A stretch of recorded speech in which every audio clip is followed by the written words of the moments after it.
Welcome to the bullpen.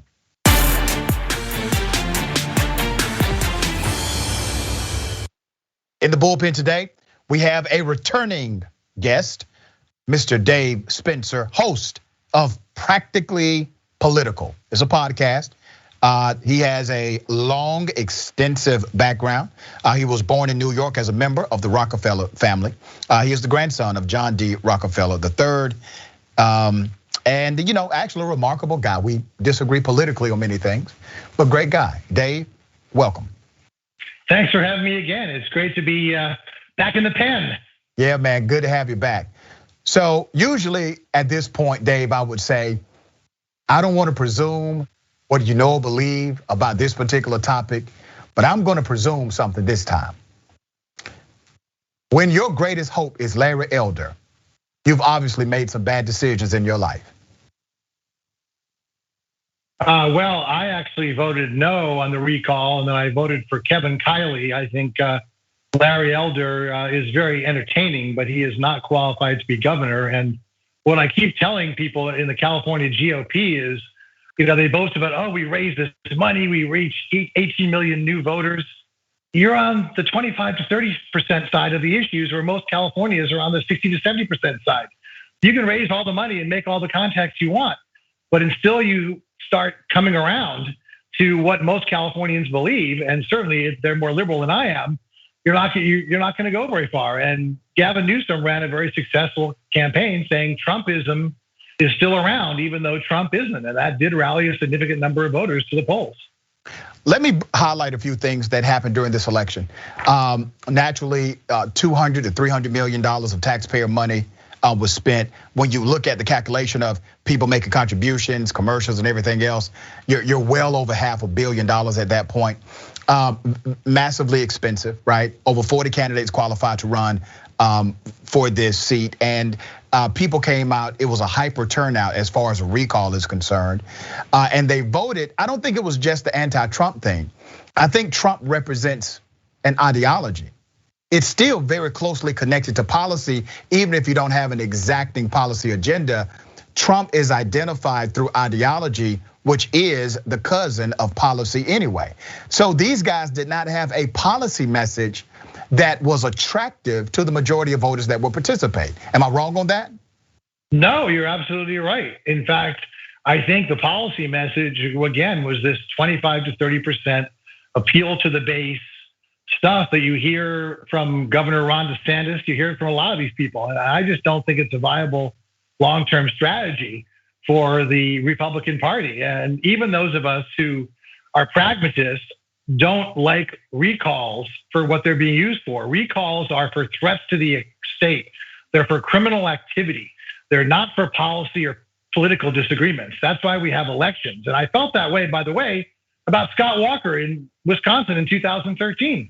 It's just this ongoing thing you see where people just don't like the outcomes of elections, and they do everything they can to change them or contest them or say they were rigged or stolen or whatever.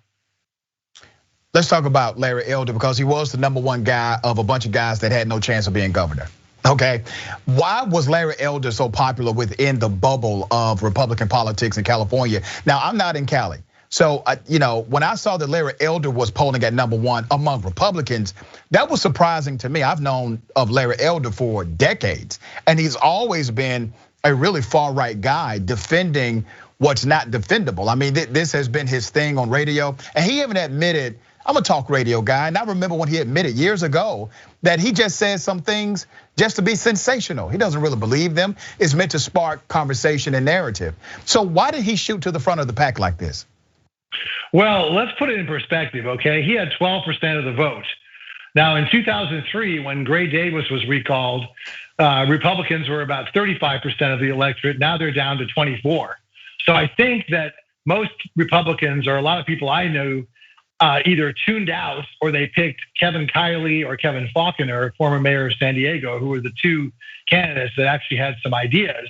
But Larry Elder was, he's a sensationalist, as you said. He says things to attract attention. He doesn't say things to craft policy or to make an intellectual contribution to what's going on in politics. So I think a lot of people, out of rage, and again, this recall was based on visceral reasons, not cerebral reasons. People were irritated about Newsom's handling of COVID, or that their kids weren't back in school, all this stuff. And so they just wanted to take it out. It's that throw the bums out mentality. So 12% of the vote, and that's one of the flaws of California's recall system, is if Newsom were voted out, or if the recall were approved, you could have a governor with 12% of the vote, and that's not exactly democratic. Yeah, I found that fascinating when I researched the protocol for the way California does the recall. So one, they got the signatures, they met the threshold for signatures, and it goes to this recall where literally, even if you had a person that was at 5%, if the field is split significantly and the person at 5% is your number one, and everybody else is just taking 4% here, 3% there, then that person becomes governor of Florida. Who crafted that? Who wrote that? Well, it's actually it's in the state constitution. I think, Californians, I should say we, as because I live here, not because I agree with it, but pride ourselves on being able to have all these propositions. It started back in 1978, of course, when Howard Jarvis put Proposition 13, which redid our whole property tax system. So, but the problem is that the system of referenda, which were designed to combat the special interests, now have become a tool of them. Yeah. So it kind of defeats the whole purpose. But I think if I could make one change, I would say recalls have to be for criminal or activities that's considered a threat to the state or a threat to the government. If you just made that one change, then I think that would make a big difference. And it's so easy, 12 million, 1.5 million signatures is all you need. Out of 40 million people, that's not a heavy lift. Yeah, you have the right campaign, you organize it, you can get that many signatures, obviously, not a big deal. But then, as you said, the messaging does not connect to the sentiment of people in California. Let me ask you about you, Dave, because I've said this to a friend of mine about you, man, because we share some Twitter friends, etc. I said, Dave is a dying breed. And you may disagree with that. You may think this is just a phase of the Republican Party. I think it's over with for guys like you. I think people like you got plenty of common sense. My grandmother would say, you got walking around sense, all right, well educated.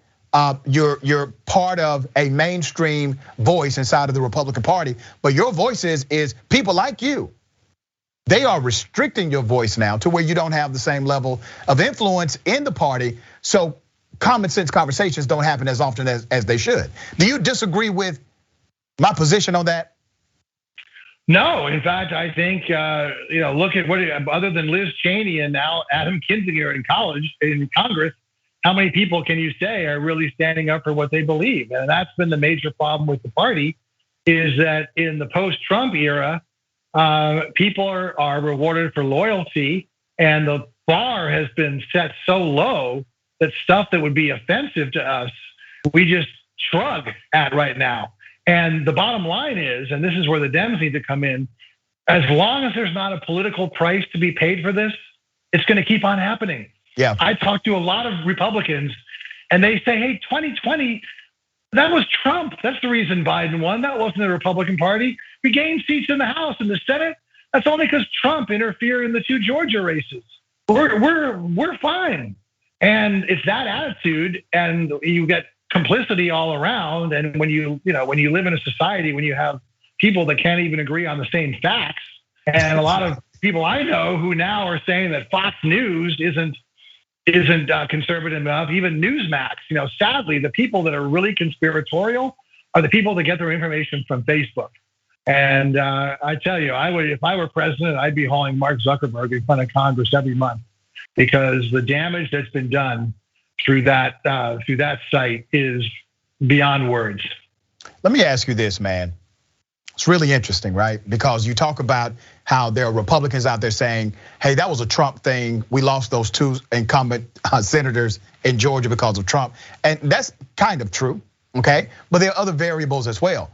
Over 80%, a recent poll was done, over 80% of current Republican voters are saying that it is important to be a Republican, for a Republican to identify not only with Donald Trump, but the big lie that the election was stolen.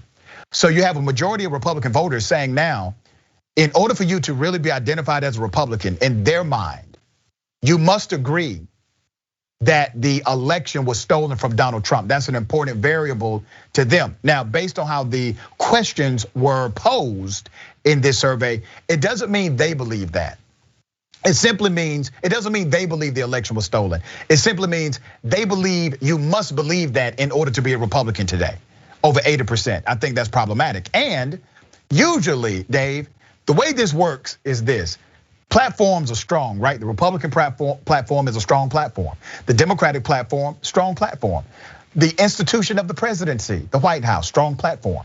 When people become presidents, right? They usually do things to try to rise up to the level of the institution. They try to rise up to the level of that institution and govern accordingly. What Donald Trump was able to do is he was able to shrink those institutions to fit him.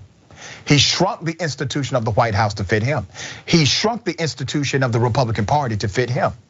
You all are the Trump party now because you allowed him to shrink you to that.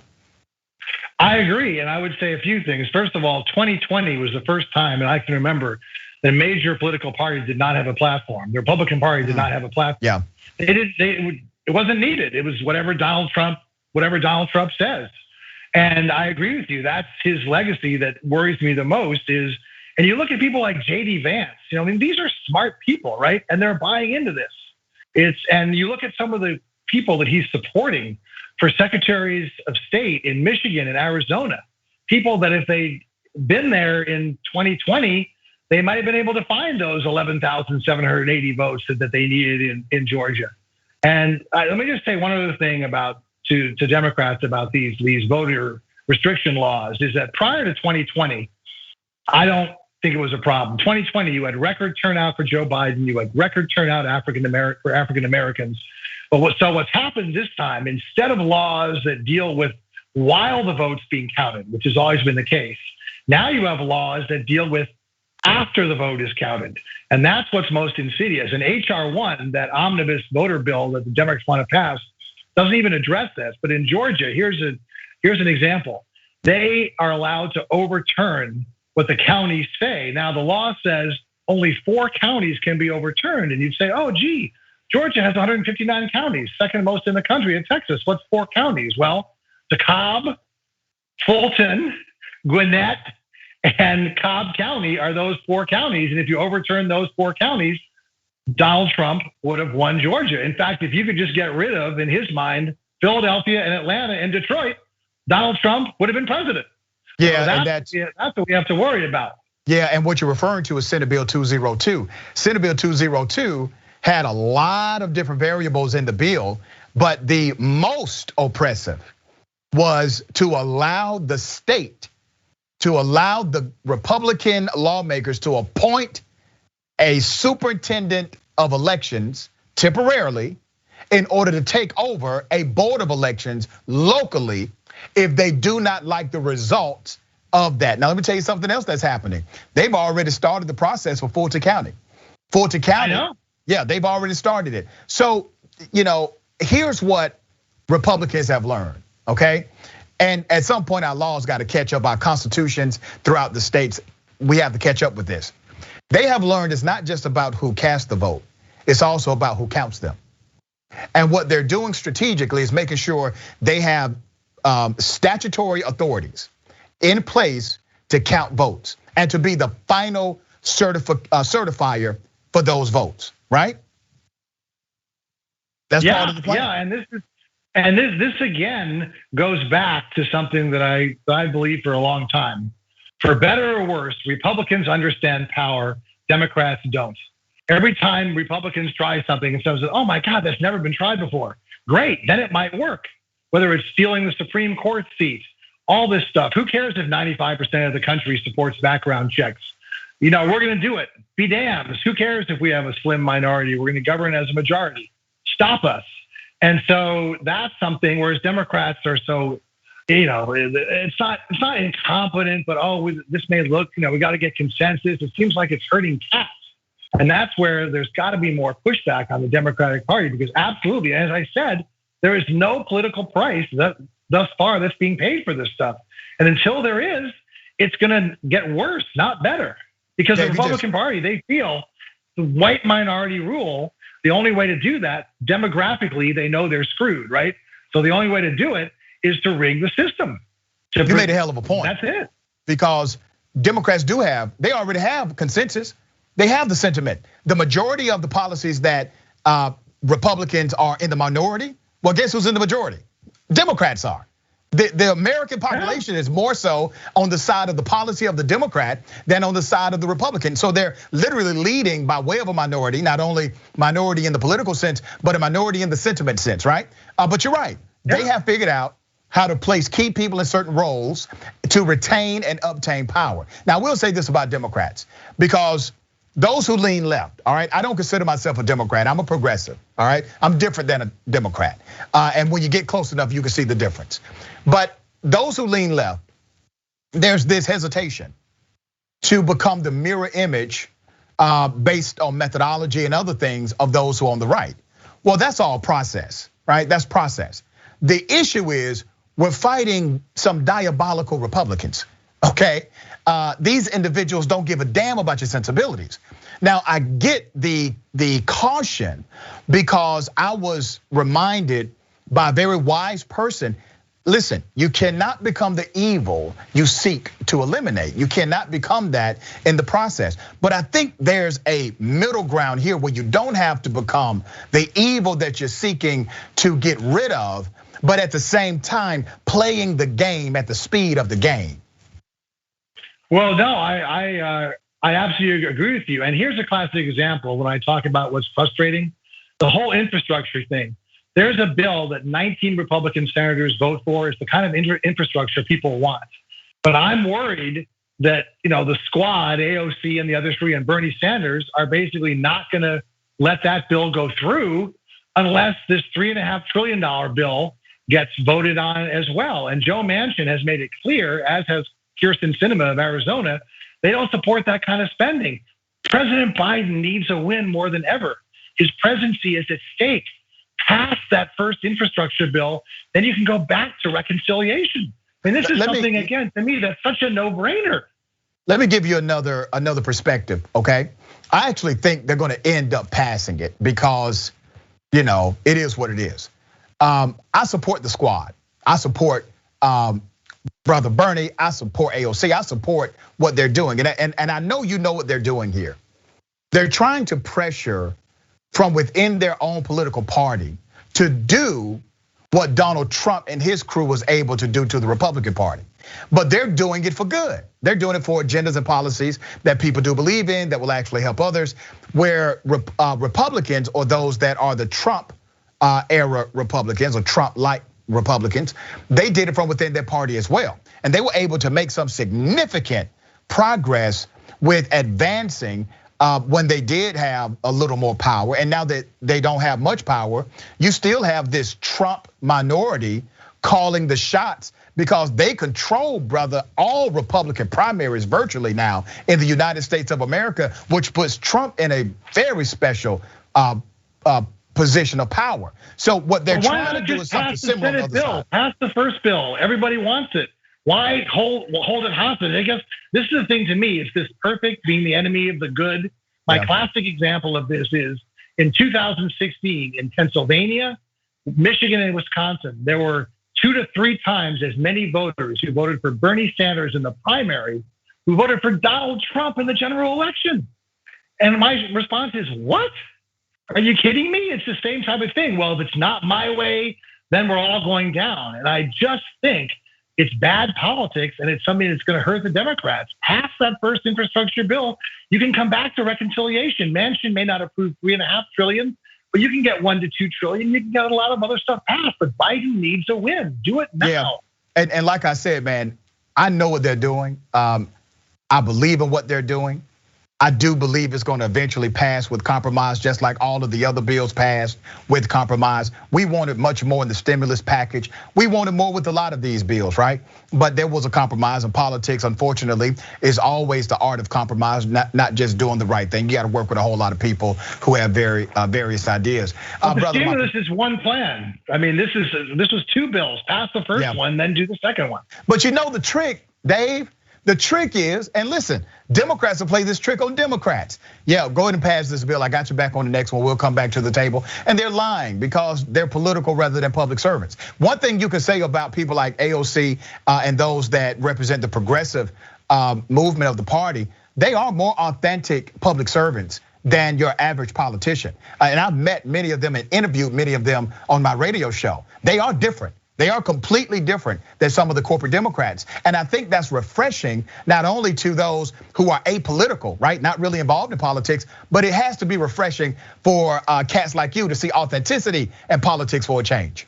Well, I wonder if that authenticity doesn't have more to do with the fact that they're in safe congressional districts as opposed to being in swing districts. I think there's an element of survival here. You know, a lot of these people who have to actually a serious re-election fight or primary fight, they have to worry more about pleasing both sides, and that's not true with, unfortunately, way too many people on both sides. Yeah, and that's the unfortunate reality of Manchin as well, right?